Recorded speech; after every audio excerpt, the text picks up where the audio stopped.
আসসালামু আলাইকুম ওয়া রাহমাতুল্লাহি ওয়া বারাকাতুহু। কেমন আছেন আপনারা সবাই? আলহামদুলিল্লাহ, আলহামদুলিল্লাহি নাহমাদুহু ওয়া নাস্তাঈনুহু ওয়া নাস্তাগফিরুহ ওয়া নাউযু বিল্লাহি মিন শুরুরি আনফুসিনা মান ইয়াহদিহিল্লাহু ফালা হাদিয়া লাহু ونشهد أن لا إله إلا الله وأشهد أن محمدا عبده ورسوله أرسله بالحق بشيرا ونذيرا وداعيا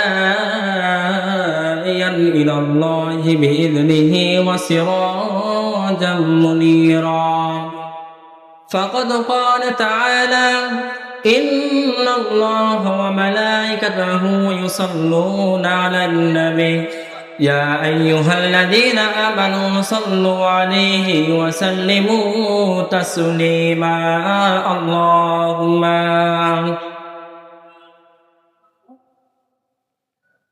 مولانا محمد وعلى آله سيدنا শফিআনা মুহাম্মদ দুনিয়া পড়িয়া রবে কেহ আমরা থাকব না দুনিয়া পড়িয়া রবে কেহ আমরা থাকব না সবাই মোদের ভুলিয়া যাবে নবীজি আপনি মোদের ভুলবেন না আল্লাহুম্মা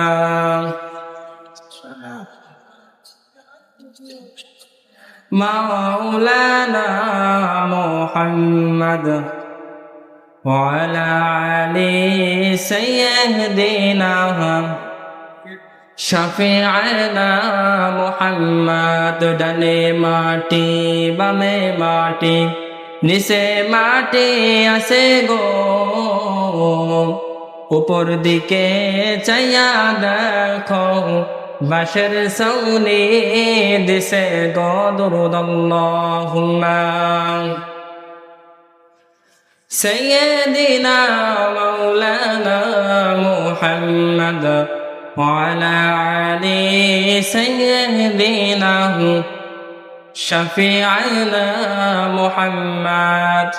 আলহামদুলিল্লাহ, আলহামদুলিল্লাহ। আল্লাহর বান্দা ও নবীর উম্মতগণ, আল্লাহ রাব্বুল আলামিন অতি দয়া করে মায়া করে মাগরিবের নামাজের পর কিছু সংখ্যক লোক আল্লাহর বান্দাদের নিয়ে একত্রিত হয়ে কোরআনের একটি মসজিদে জান্নাতের এক বাগানে আসার এবং বসার সুযোগ দান করেছেন। এজন্য আমরা আল্লাহর শুকরিয়া জানাই। জয় সময় আলহামদুলিল্লাহ। কোরআনের পাকের মধ্যে আল্লাহ রাব্বুল আলামিন 6666 আয়াত নাযিল করেছেন। এই আয়াতের মধ্যে এমন একটি আয়াত আছে যে আয়াত দুনিয়ার কেউ অবিশ্বাস করতে পারবে না। এমন একটি আয়াত আমাদের আগে পূর্বপুরুষ যারা দুনিয়াতে আসছে তারাও ওই আয়াতের সম্মুখীন হয়েছেন। এখন যারা আছে তারাও ওই আয়াতের সম্মুখীন হবে, পরবর্তী যারা আসবে তারাও ওই আয়াতের সম্মুখীন হবে, ঠিক না? কোরআনের মধ্যে আল্লাহ তাআলা বলেন কুল্লু নাফসিন যায়িকাতুল মাউত, প্রত্যেক প্রাণীর মৃত্যু সাধন করতে হবে। সুম্মা ইলাইনা তুরজাউন, এবার আমার কাছে ফিরে আসতে হবে। এখান থেকে পালানোর কোনো সুযোগ নাই। দুনিয়ার এক স্থান থেকে অন্য স্থানে পালিয়ে যাওয়ার সুযোগ আছে, কিন্তু আজরাইলের কাছ থেকে আপনি আমি কেউ এখান থেকে আমরা বাঁচতে পারবো না। যদি বলা হয় হযরত ইদ্রিস আলাইহিস সালামের কাহিনী পুরো জীবন আমি পড়ে দেখেছি। তিনি ছিলেন আজরাইল আলাইহিস সালামের বন্ধু। ইদ্রিস ছিলেন আজরাইল আলাইহিস সালামের বন্ধু।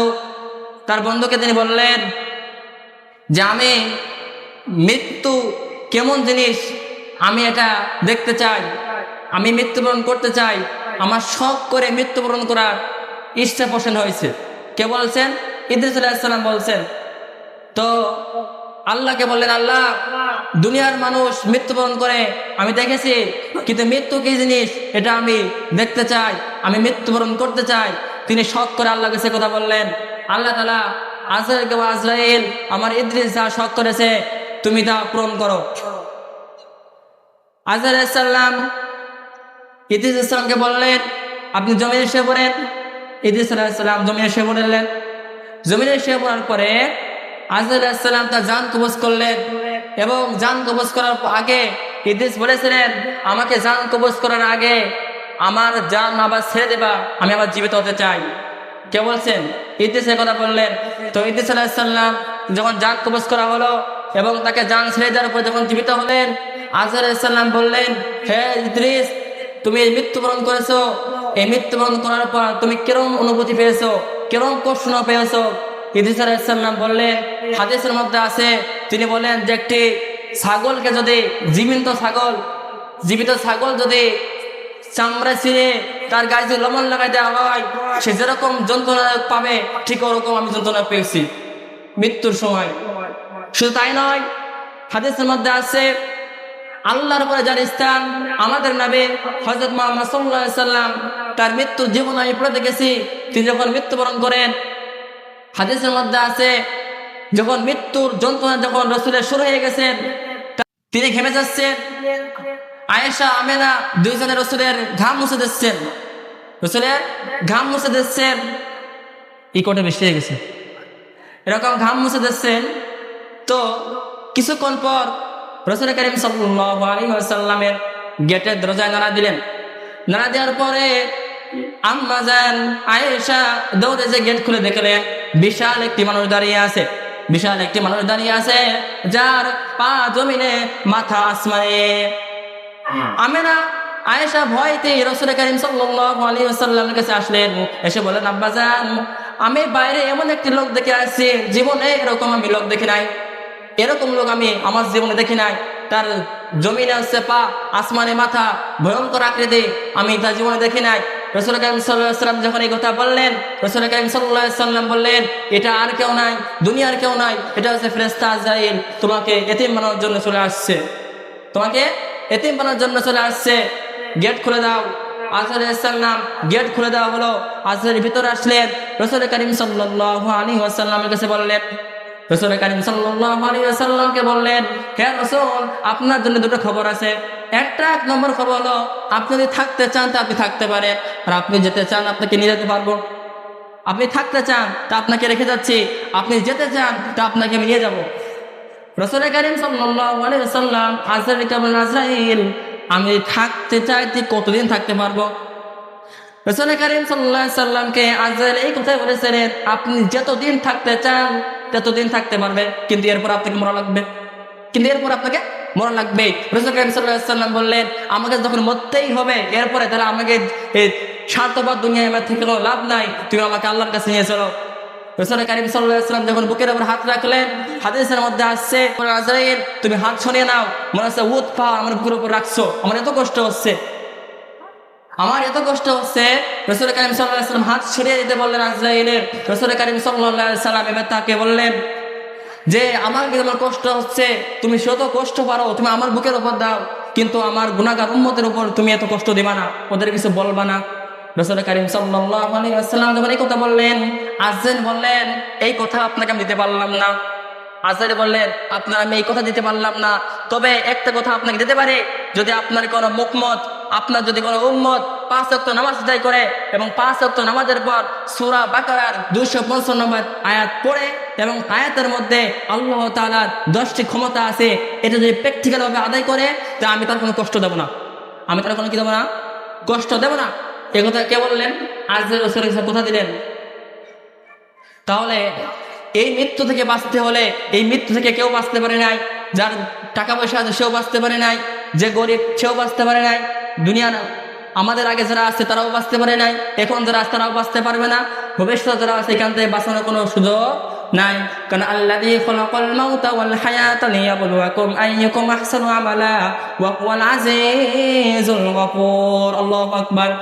আল্লাহ তাআলা মানুষকে সৃষ্টি করার সাথে সাথে তাকে তার জন্য জীবনে মওত সৃষ্টি করে দিয়েছে, কারণ জীবিত যার জীবন দিয়েছে তার মৃত্যু সাথে সাথে তাকে সৃষ্টি করে দিয়েছেন, তাকে পাঠিয়ে দিয়েছেন যে তুমি এই কদিন দুনিয়াতে বাঁচতে পারবা, এরপর তোমাকে আমার কাছে ফিরে আসতেই হবে, এখান থেকে পালানোর কোনো সুযোগ নাই।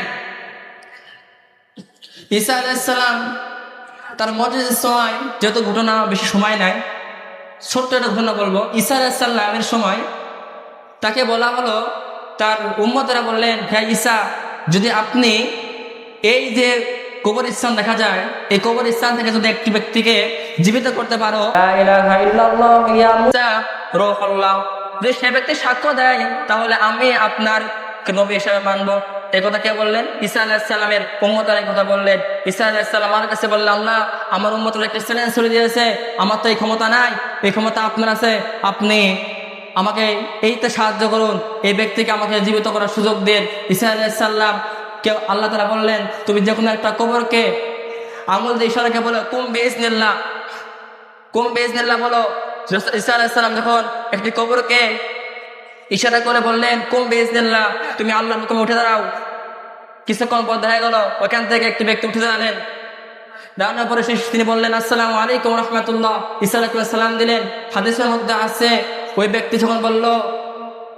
যখন বলল যে আমি আপনাকে সালাম দেই নাই, আমি আপনাকে সালাম দিয়েছে আমার পিতা নূহ আলাইহিস সালাম, কারণ আমার পিতা নূহ আলাইহিস সালাম, আমি তার ছেলে সাম, আমার পিতা যখন মৃত্যুবরণ করেন তখন আমাকে বলেছে যে ঈসার জামানায় একটি মুজিজার কারণে তোমাকে জীবিত করা হবে, কবর থেকে তোলা হবে, এবং সে কবর থেকে তুলবে আমার ভাই ঈসা আলাইহিস সালাম।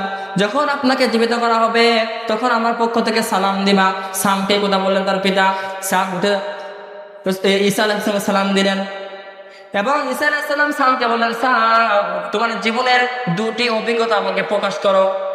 সাম বললেন, ঈসা আমার জীবনের দুটি ভয়ঙ্কর বিষয় হলো, এক নম্বর যে কথা বলেছিলেন হাদিসের মধ্যে আসছে, তিনি প্রথমত বলছেন যে আমার মৃত্যু কষ্ট। কেন? ৪,৫০০ বছর আগে আমার মৃত্যু হয়েছে। সেখন মৃত্যুর সময় যখন আজরাইল আমাকে ধাওয়া করে আমাকে যখন চাপ দিয়ে আগুনের মাথাতে যখন জান যখন বের করা হয়, আমি যে কষ্টটা পেয়েছিলাম, এই কষ্ট আমি এখন ৪,৫০০ বছরে আমি এখন ভুলতে পারি নাই। দ্বিতীয় নম্বর যে কথা বলেছেন, আমার শরীরে ৩৬০টি জোড়া আছে, মনে হচ্ছে যে আমাকে কেউ পিটিয়েছে, এতটা কষ্টদায়ক। কবরে শুয়ে আছি, মনে হচ্ছে আমাকে কেউ এই ৬০টি জোড়া গিরে মনে হচ্ছে কাউকে পিটিয়েছে, এই কথা সাম বললেন। তাহলে নবীরা পর্যন্ত মৃত্যু কষ্ট থেকে বাঁচতে পারি নাই, হ্যাঁ অলিরা পর্যন্ত বাঁচতে পারি নাই, তাহলে আমাদের যে সাধারণ মুসল্লি যারা আছে, সাধারণ মানুষ যারা আছে, তাহলে এদের মৃত্যু কেমন হবে? একমাত্র আল্লাহ ছাড়া দুনিয়ার কেউ জানে না। এজন্য সম্মানিত হাজিরিন যারা সামনে বসে আছেন, অন্তত হাদিসের মধ্যে আছে যদি কোনো ব্যক্তি দিনে ২০ বার মৃত্যুর কথা স্মরণ করে, তাহলে তার দ্বারা কোনো গুনাহ কাজ করা সম্ভব হবে না।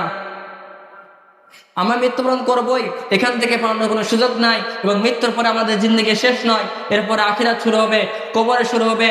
কবরে কি অবস্থা হবে একমাত্র আমি ছাড়া বা আপনি ছাড়া কেউ জানে না, একমাত্র আল্লাহ ছাড়া কেউ জানে না কবরের ভিতর কি হচ্ছে, ওই ব্যক্তি জানে।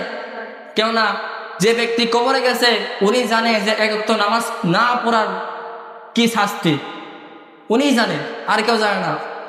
সম্মানিত হাজিরিন, বেশি সময় নাই, তো যেহেতু এলাকায় আসছি, এটা আমার ফুফু বাড়ি, আমি অনেক দূর থেকে আসছি, নারায়ণপুর থেকে আসছি, তো মা বোনদের জন্য আমি দুটো হাদিস বলতে শেষ করব।